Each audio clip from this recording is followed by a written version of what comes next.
Mr. Prime Minister, Honorable Prime Minister, I would really request you, since you've been here for the better half of 1 hour, ये भी सुनते हुए जाइए sir, डरिए मत sir, डरिए मत. But the ruling party has paid a very heavy price for throttling the voice of one MP.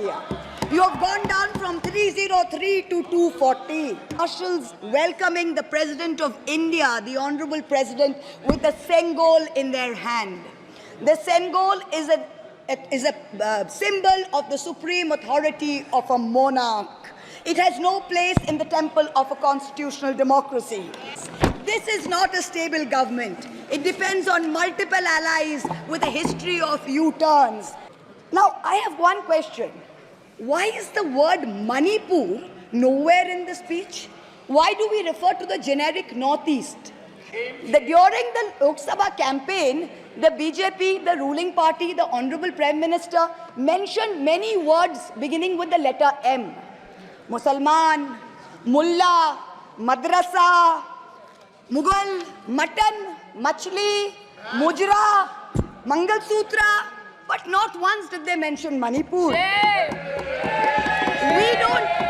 We don't need to act east. The government says we want to act east. We don't need you to act east. Look east, walk east, and most important, embrace east. One morning the bonfires leapt out of the earth, devouring human beings. And from then on, the fire. From then on, blood. Come, see the blood on the streets. Come, see the blood in the streets. Please go to Manipur, see the blood in the streets. Firstly, you conveniently delayed reservation for women in parliament because you actually fear women. Yes. You fear Nari Shakti. Yes. You want their support, but you certainly don't want us here. The ruling party, the BJP, had called a special session to bring in the women's reservation bill.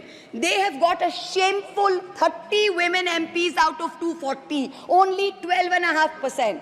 It is only Mamta Banerjee's Trinamool Congress that in 2019 had 37%, and even this time has got 38%. The third theme, Kashmir. The address mentions that after decades of shutdowns and strikes, the Kashmir Valley has voted in an atmosphere of stability and security. But if abrogating Section 370 was such a good idea, why did the ruling party, the BJP, not even dare to put up candidates in the 3 valley seats of Anantnag, Baramulla and Srinagar? If 370 was such a big deal and you were going to campaign on the basis of 370, you did not even dare to fight the seats. The Kashmir Valley has voted in MPs who were against your 2019 decision. You downgraded Ladakh into a union territory. You told them it was a temporary move. Today, 5 years later, the Ladakhis are still waiting. They have not got back their statehood. You have not given them a legislature. You have not included them in the 6th schedule. You have not given their demand of 2 separate seats of Leh and Kargil. As a result, in the current Lok Sabha, the Ladakhis have relegated you to 3rd position in the Lok Sabha. You lost it.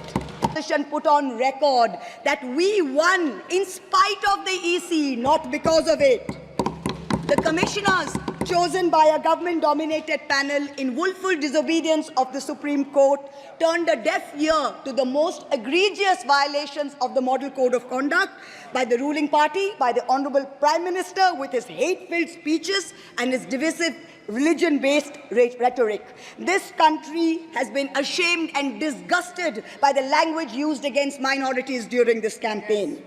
This election will go down in history where an eager and compliant election commission turned a blind eye and a deaf ear against the excesses of the ruling party when the MCC was in effect. Opposition leaders were arrested, party accounts were frozen, ED and CBI even came into our election offices with impunity. Is this a cruel joke? You are sanctioning 1,08,000 crores, 1,08,000 crores for one single Mumbai-Ahmedabad bullet train. A basic high-speed rail network costs 200 crores per kilometer. The Indian Railways is touting the Kavach anti-collision system. It's an automatic train protection system as the cheapest in the world, says 50 lakhs per kilometer is the cost. The total rail tracks in India is roughly about 126,000 kilometers. So the cost of covering all of India with Kavach is going to be 63,000 crores. All of India's Kavach costs 63,000, and one single Ahmedabad-Mumbai bullet train costs 1,08,000. Please look at the numbers. Last June in Balasore, 3 trains collided, 296 people died. The ministry said Kavach was not operational on that route. Last week, Kanchenjunga Express collided with a goods train in New Jalpaiguri. 10 people died. Again, the ministry said Kavach is not operational on the route. The Economic Times had a survey which said at the current level of funding, it will take 50 years for all of India to be covered under Kavach. And you're telling us about bullet trains. In truth, India's airports have become domestic hazard hubs. First in Jabalpur, then in Delhi, then in Rajkot. Newly constructed airports have canopies falling down, killing people. The newly constructed Rampath in Ayodhya has had 3 cave-ins in the last week. The Pragati Maidan tunnel is flooded. The Atal Setu has developed cracks. The Ram temple's roof is leaking. This is exactly what happens when infrastructure is poorly planned and rushed in order for photo opportunities by the supreme leaders. Yes. Haryana is run by the BJP government, and they have reneged on this agreement. They are releasing 100 million gallons less per day, as a result of which 28 lakh people in Delhi are having to go without water per day. End of 2023, this government had reached the pinnacle of their arrogance, where this parliamentary democracy was replaced by a monstrous super cult, the cult of the supreme leader, the non-biological leader born of the Paramatma, who, whether in Greek mythology, whether in Indian mythology, if you act with arrogance towards the gods, you will be punished. We have 33,000 gods in India, but in our democracy, the most supreme of them is the Ganadevata, the Lord of the people, and they have punished you. You may have formed a government again, but yours is a Pyrrhic victory, a victory which inflicts such a devastating toll on the victor that it is tantamount to a defeat. The Honorable Prime Minister did 23 campaign meetings in Bengal and lost in 20 seats. In Maharashtra, the Honorable Prime Minister campaigned in 18 seats. The NDA lost in 15 of them. Ek akela kitno pe bhari pada. In Punjab, he campaigned in Hoshiarpur, in Jalandhar, in Patiala, in Gurdaspur. The BJP all lost all the 4 seats. Ek akela kitno pe bhari pada. In Rajasthan, he campaigned at Banswara with the most disgraceful references to Muslims. In outright violation of the law, the EC kept quiet. Not only did the BJP lose Banswara by over 2 lakh votes, the BJP, which had won 25 on 25 in 2019 and won the state government only months ago, came down to 14 seats. Ek akela kitno pe bhari pada. 3 states, Uttar Pradesh, Maharashtra and Bengal, account for 170 seats. That is exactly 1/3 of India. The BJP won in only 54 of them. In 2019, the Prime Minister, the Honorable Prime Minister, had taunted the now leader of the opposition by saying that he must have used a microscope to find that one single seat in India where the minority were in majority.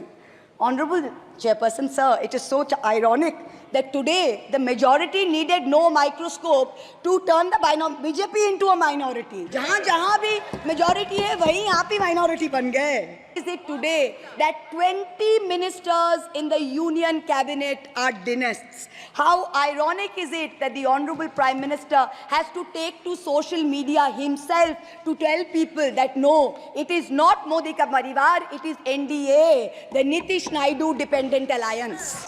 Those of us who come via the voting machine, and then there are many who come via the washing machine. The ruling party's politics have always been along the lines of religious hate and ethnic divisiveness. But even at the height of their power, when they got 303 seats, 1 out of 2 Hindus had not voted for the BJP. This time, even in their core Hindi heartland, their core voters have deserted them. The Muslims in India, over 250 of them, called infiltrators, called terrorists in the land of their birth, waited silently, patiently, and bided their time. And in one voice during this election, in every state, they stood up and they told the government, the Dalits, whom the BJP paid lip service to for so many years, realized that even the talk of 400 seats meant that Baba Sahib Ambedkar's constitution was in danger, and they deserted the party.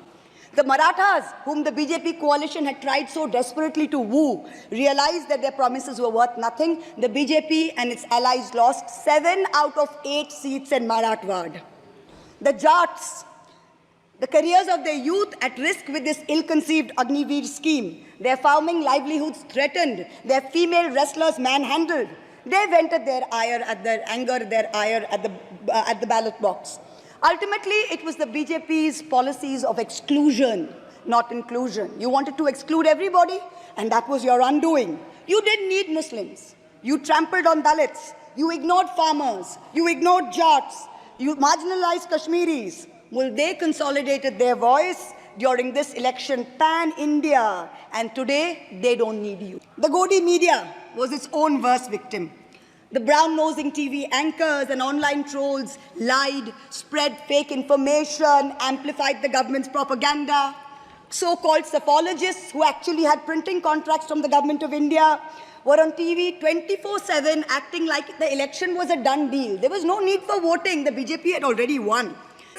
It has come to such a state that opposition leaders framed in politically motivated cases are denied and bail and denied justice simply because judges are even scared to touch their case for fear of offending the government. But you know what I gained? I gained what Rahulji said, the freedom from fear. I do not fear you. I will see the end of you. We will see the end of you. Your ED, your CBI, your income tax, your trolls, your media, nobody can scare us. The people of India are patient. They will wait patiently for this government to fall. August office. It is in this hope that I bow my head to the holiest of our books in its 75th year of adoption. Hail the Constitution, Joy Sangvidhan. Thank you.